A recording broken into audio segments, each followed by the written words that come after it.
Hello everyone, welcome back at our YouTube channel Natan coaching classes. So guys, कैसे हैं आप लोग? उम्मीद करता हूं कि सब लोग बढ़िया होंगे, फर्स्ट क्लास होंगे। क्या कहा? नहीं हो? डर लग रहा है, नर्वसनेस हो रही है, डर के मारे नींद नहीं आ रही, पढ़ाई की भी इच्छा नहीं कर रही, ऐसा हो रहा है?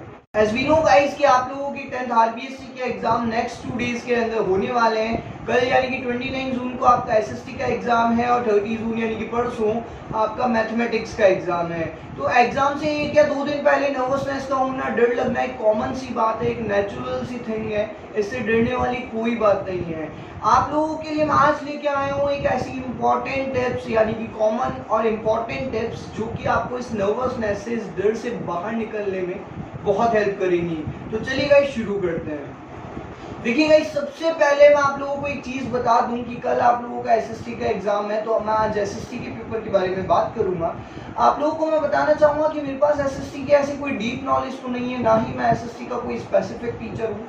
आप लोगों के स्पेसिफिक टीचर्स, एसएसटी के टीचर्स ने आप लोगों को खूब अच्छे से गाइड किया होगा। लेकिन मैं आज बात कर रहा हूँ उन खास बातों की, उन खास कॉमन बातों की जो कि हमको ध्यान रखनी चाहिए। बहुत इंपॉर्टेंट चीजें हैं वो, लेकिन हम में से कई सारे स्टूडेंट्स उनको इग्नोर कर जाते हैं। तो चलिए गाइस शुरू करते हैं। टिप्स नंबर फर्स्ट आपको खास बात का ध्यान रखना है कि आपके एग्जाम के अंदर जितने भी क्वेश्चन आते हैं, आपको each and every question attempt करके आना है। ईच एंड एवरी क्वेश्चन आपको डेफिनेटली अटेम्प्ट करके आना है। ऐसा बिल्कुल नहीं होना चाहिए कि एग्जाम के 3-3.25 घंटे आपको कम पड़ जाएं और आपके क्वेश्चन छूट जाए। ऐसा बिल्कुल नहीं होना चाहिए। आपको स्पीड का, राइटिंग का, हर चीज का खास ख्याल रखते हुए आप लोगों को टाइम लिमिट के अकॉर्डिंग आपको पेपर पूरा का पूरा अटेम्प्ट करके आना है। तो ध्यान रखिएगा इस बात का कि आप लोगों को कंप्लीट पेपर अटेम्प्ट करना है। इस बात से कोई फर्क नहीं पड़ता कि आपको आता है नहीं आता, कितने नंबर का क्वेश्चन है, 6 नंबर का, 1 नंबर का, इससे कोई मतलब नहीं है। आप लोगों को each and every question attempt करना है। टिप नंबर सेकेंड, आपको सबसे पहले वो क्वेश्चन अटेम्प्ट करने हैं जो 200% आपको कंफर्म हो कि ये मुझे आते हैं। डेफिनेटली ये क्वेश्चन मुझे आता है तो मैं वो क्वेश्चन अटेम्प्ट करूंगा। पहले 200% कंफर्म हो, पहले वो क्वेश्चन अटेम्प्ट करो, चाहे वो क्वेश्चन नंबर 30 हो, 29 हो, 28 हो या फर्स्ट या सेकंड हो। उसके बाद में आपको वो क्वेश्चन अटेम्प्ट करना है जो आपको 100% कंफर्म हो, आपको लगता है कि मैं कर लूंगा, डेफिनेटली मैं कर लूंगा, वो क्वेश्चन अटेम्प्ट करना है। उसके बाद में वो क्वेश्चन अटेम्प्ट करने हैं जो आपने कभी देखे ही नहीं, जो सर के ऊपर से जा रहे हैं, जो कभी देखे हुए नहीं है आपने, वो क्वेश्चन आपको अटेम्प्ट करना है। नंबर थर्ड के अंदर आपको एक चीज का खास ख्याल रखना है कि जो क्वेश्चन आपको नहीं आते, आप उनके चैप्टर को ध्यान रखेंगे। उनके चैप्टर को आप ध्यान रखिए, देखेंगे कि ये चैप्टर जो है वो क्या कह रहा था, क्या किस चीज के बारे में था वो, और उस चीज से रिलेटेड जो क्वेश्चन पूछा गया आपसे, उस चीज से रिलेटेड कोई भी आपको पैराग्राफ लिख के आना है। लेकिन लिख के जरूर आना है, अटेम्प्ट जरूर करके आना है। आपको ध्यान रखना, कोई भी ऐसी बात जो क्वेश्चन पूछ रहा है उससे रिलेट करती हो, उस चैप्टर से रिलेट करती हो, वो चीज आपको लिख के आनी है बस। अगर आपको कोई रिलेट करती हुई बात भी याद नहीं आ रही, तो आपको जो चैप्टर कह रहा है उसमें से कुछ तो याद होगा, वो आपको वहां पे उस क्वेश्चन में लिख के आना है, लेकिन लिख के अटेम्प्ट जरूर करके आना है। नंबर फोर्थ के अंदर आपको एक बात का ध्यान रखना है, वो है वर्ड लिमिट। एसएसटी के अंदर एक चीज जो कॉमन होती है वो होती है हर एक नंबर की अपने अकॉर्डिंग, नंबर के अकॉर्डिंग उसका एक फिक्स टाइम लिमिट और फिक्स वर्ड लिमिट होती है कि आपको इस नंबर के अकॉर्डिंग, इसके नंबर्स के अकॉर्डिंग उसको इतने पैराग्राफ में या 1 पेज में या 2 पेज में कवर करके आना है। अब सपोज कीजिए कई स्टूडेंट क्या करते हैं, मान लीजिए क्वेश्चन नंबर 3 है या क्वेश्चन नंबर 19 है जो कि 3 नंबर का है, उनको वो अच्छे से क्वेश्चन आता है। मान लीजिए मैं ही एक स्टूडेंट हूँ, क्वेश्चन नंबर 19 जो है वो 3 नंबर का है और मेरे को अच्छे से वो क्वेश्चन आता है, तो मैं उसको 3 पेज में कवर करके आना हूँ। ऐसा भी नहीं होना चाहिए, क्योंकि गाइस वो जो क्वेश्चन नंबर 19 है वो है तो 3 नंबर का ही ना। चाहे आप उसको 3 पेज में कवर करके आओ, चाहे आप उसको 5 पेज में कवर करके आओ, या जितनी उसकी वर्ड लिमिट है उसी के अंदर कवर करके आओ, नंबर तो आपको 3 ही देगा। ऐसा तो है नहीं कि आपने 3 पेज में किया और सही किया है तो वो आपको 10 नंबर दे देगा, ऐसा तो नहीं है ना। वो आपको तब भी 3 ही देगा जब आप उसकी वर्ड लिमिट में उसको कवर करके आएंगे। सो नंबर 4 टिप का ध्यान रखना है आप लोगों को इस चीज का। कि जो क्वेश्चन जितने नंबर के अकॉर्डिंग वर्ड लिमिट रखता है उसको उसी के अंदर कवर करके आइए, क्योंकि इससे आपका टाइम भी सेव होगा, टाइम ज्यादा कंज्यूम भी नहीं होगा और आगे आप सारा क्वेश्चन सारा पेपर अटेम्प्ट कर सकते हो। क्लियर है गाइस? नंबर फिफ्थ के अंदर आपको ध्यान रखना है राइटिंग का। आपको स्टार्टिंग ज्यादा नहीं तो आपको स्टार्टिंग के 4 पेज और आखिरी के 4 पेज तो डेफिनेटली बहुत ही अच्छी राइटिंग में आपको लिख के आना है। वैसे तो आपको कोशिश करनी है कि आपको स्टार्टिंग से लेकर एंडिंग तक, शुरू से लेकर अंत तक सारी एक ही रिदम एक ही राइटिंग के अंदर आपको लिख के आना है। ऐसा नहीं कि स्टार्टिंग के 4 पेज आपको बढ़िया लिख दिए और बीच में घास काटी हुई, ऐसा भी नहीं होना चाहिए। लेकिन हाँ, स्टार्टिंग के 4 पेज और एंडिंग के 4 पेज तो आपको डेफिनेटली बहुत ही अच्छी राइटिंग में लिख के आना है। Number 6, as we know guys कि एसएसटी के पेपर के अंदर सबसे ज्यादा जो अहम रोल निभाता है, सबसे ज्यादा जो मैटर करता है वो होता है टाइम।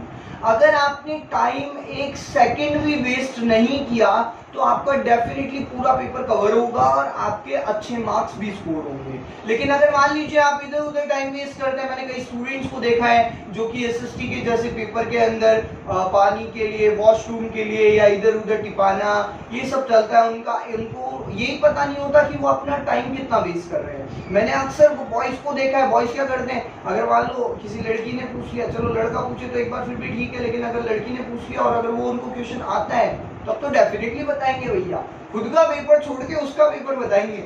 ऐसा नहीं करना नट्टो, यहाँ सबसे ज्यादा इंपॉर्टेंट है आपका खुद का पेपर। तो पहले आपको खुद का पेपर करना है, टॉयलेट पानी के लिए नहीं जाना है, ये सारे काम आपको पहले करने हैं। 3 घंटे के लिए आपको केवल और केवल कंसंट्रेट करना है अपने पेपर के ऊपर, पूरा फोकस अपने पेपर के ऊपर रखना और पूरा पेपर अटेम्प्ट करना। सो ये तो बात हुई उन बातों की जो आपको पेपर करते टाइम ध्यान रखनी है। अब मैं बात करूंगा उन खास बातों की जो कि आपको आज के दिन यानी तैयारी करते वक्त आपको ध्यान में रखनी है। नंबर 1, सबसे इंपॉर्टेंट चीज ये है गाइस कि आज के दिन, आज एक दिन बचा है, कल आपका एग्जाम है, तो आज के दिन आपको कोई भी नई चीज लर्न नहीं करनी है। गांठ बांध लेना मेरी इस चीज को। अगर आप लोगों से किसी को जोश आए कि नहीं यार छोटा सा क्वेश्चन है तो मैं लर्न कर लेता हूँ, बेवकूफी भरा एफर्ट होगा आपका वो, क्योंकि आप एफर्ट भी करोगे और डैम श्योर बात है गाइस, गारंटी है मेरी, अगर वो कल एग्जाम में आ जाता है ना क्वेश्चन तो वो आपको लर्न नहीं होगा, यानी कि याद नहीं आएगा वो। आज तो आप लर्न कर लोगे, डेफिनेटली आप लर्न कर लोगे और आप कल जो याद करना चाहोगे उसको वो याद ही नहीं आएगा, क्योंकि आज के दिन नर्वसनेस बहुत है गाइस। और आज के दिन अगर जो क्वेश्चन 15 मिनट में लर्न करने वाला होगा ना, वो आपको 2 घंटे लगाएगा लर्न होने में। ये नर्वसनेस होती है आज की। तो आज के दिन इम्पोर्टेंट चीज ये है कि आज आपको करना केवल पिछली जो आपने चीजें लर्न की हुई हैं ऑलरेडी, उन्हीं को आपको रिवाइज करना है। ध्यान रखना है इस बात का कि आप लोगों को बिल्कुल कोई भी चीज न्यू लर्न नहीं करनी है। इससे बढ़िया तो ये है ना, आप 15 मिनट का क्वेश्चन 2 घंटे में लर्न करो। इससे बढ़िया तो यही है कि 2 घंटे में आप पूरा जो आपने पिछला पढ़ा हुआ है उसको रिवाइज करो, आप उसको रिकॉल करो, वही आपको ज्यादा बेनिफिट देगा। क्लियर है गाइस? नंबर सेकंड आपको एक खास बात का ध्यान रखना है, आज आपको 12 बजे से ज्यादा नहीं जागना है।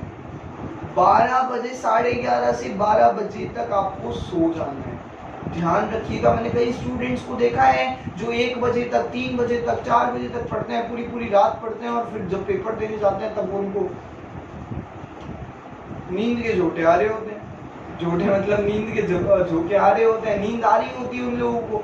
तो ऐसा आप लोगों को नहीं करना है, बिल्कुल भी ध्यान रखना है इस बात का कि आज आपको 12 बजे, 11:30 से 12 बजे तक आपको सो जाना है। और एक खास बात कि आज जब आप वीडियो देख रहे हैं, इस वीडियो को कंप्लीट देखने के बाद आप लोगों को मोबाइल हाथ नहीं लगाना है। हाथ जोड़ के निवेदन है देवी और सज्जनों, आज मोबाइल को हाथ मत लगाइएगा। ये वीडियो कंप्लीट देखने के बाद आपको रख देना है मोबाइल एक जगह। एग्जाम कंप्लीट हो जाए, 2 ही दिन की तो बात है, एग्जाम कंप्लीट हो जाए उसके बाद खूब जलाना, मैं मना नहीं कर रहा, लेकिन इन 2 दिनों के अंदर आप ये वीडियो देख रहे हो उसके बाद आज तो रखिए। आज वीडियो को, आज फोन को हाथ मत लगाना बिल्कुल भी। क्लियर है गाइस? इंस्टाग्राम, व्हाट्सएप कुछ नहीं होता बेटा। आज सबसे इंपॉर्टेंट है आपका माइंड कूल रहना, काम रहना, सबसे इंपॉर्टेंट चीज यही है। तो आज आपको 12 बजे सो जाना है। क्लियर है गाइस? नंबर थर्ड आपको ध्यान रखना है कि आज 12 बजे जब आप सो जाते हैं तो सुबह आपको 5 बजे उठ जाना है। एक दिन 5 घंटे की नींद ले लोगे, कोई बड़ी बात नहीं है, 5 घंटे की नींद इनफ होती है। आप लोग 5 बजे उठ के 6 बजे तक, 5 से 6 अपना रिकॉल कर सकते हैं सारा। आप ध्यान दो उन क्वेश्चंस पे, मैं आपको प्रेफर करूंगा उन क्वेश्चंस पे ज्यादा ध्यान दो जो बड़े हैं और जो बहुत ज्यादा छोटे हैं, यानी कि जो एक नंबर के क्वेश्चन है। यानी कि जब आप वो 5 से 6 के बीच में अगर वो क्वेश्चन रिकॉल करोगे तो वो जल्दी याद आ जाएंगे आपको एग्जामिनेशन में। फिर 6 बजे के बाद आपको बिल्कुल स्टडी नहीं करनी है। मैंने कई स्टूडेंट्स को देखा है वो रास्ते में जा रहे हैं, एग्जामिनेशन सेंटर की तरफ जा रहे हैं, तो भी अपने रास्ते में फ्रेंड्स के साथ में डिस्कस कर रहे हैं, यार ये क्वेश्चन बता, यार ये क्वेश्चन बता, ये तो मैं भूल ही गया, ये भी बता, वो भी बता, और आपके फ्रेंड्स आपके दिमाग में भरे जा रहे हैं। ध्यान रखना वो खिचड़ी पकड़ी, इससे ज्यादा कुछ नहीं हो रहा है, केवल और केवल खिचड़ी पकड़ी है, वहाँ दाल और खिचड़ी, सब चावल खिचड़ी दाल मिक्स हो रही है और कुछ भी नहीं है उसके अंदर। तो सबसे इंपॉर्टेंट चीज है 6 बजे बाद में अगर कोई आपको ज्ञान देता है ना तो उसको साइड में रखो, भैया तेरा ज्ञान तू पकड़, मेरे को अपना याद है, मैं आज जितना याद करके आया हूँ उतना ही लिख के आऊंगा, दैट्स इट। 6 बजे के बाद आप सीधे एग्जामिनेशन हॉल में पहुंचने चाहिए। क्लियर है? सो ये बात हुई गाइस आप लोगों की तैयारी के अंदर खास बातों का ध्यान रखने की। उम्मीद करता हूं कि आप सब लोग इन सारी खास बातों का ध्यान रखेंगे और अपने एग्जाम्स को बेटर करके आएंगे, बेटर ही नहीं बेस्ट करके आएंगे। और अपनी अपनी उम्मीदों पे होप करता हूं कि आप मेरी उम्मीद पे, अपने मम्मी पापा की उम्मीदों पे, एक्सपेक्टेशन पे और सबसे मेन इंपॉर्टेंट खुद की एक्सपेक्टेशंस पे खरे उतरेंगे। So finally guys all the very best. आप सब लोगों को एग्जामिनेशन की बहुत बहुत शुभकामनाएं। उम्मीद करता हूं कि आप सब लोगों के पेपर जो हैं वो बहुत ही फाड़ जाए, अपनी भाषा में कहें तो बहुत ही फाड़ जाए। आप फाड़ डालो पूरे पेपर्स को और आप लोगों के 100 आउट ऑफ 100 मार्क्स आए। सो इसी उम्मीद के साथ में गाइस कि आप सब लोग बहुत ही अच्छा पेपर करके आएंगे।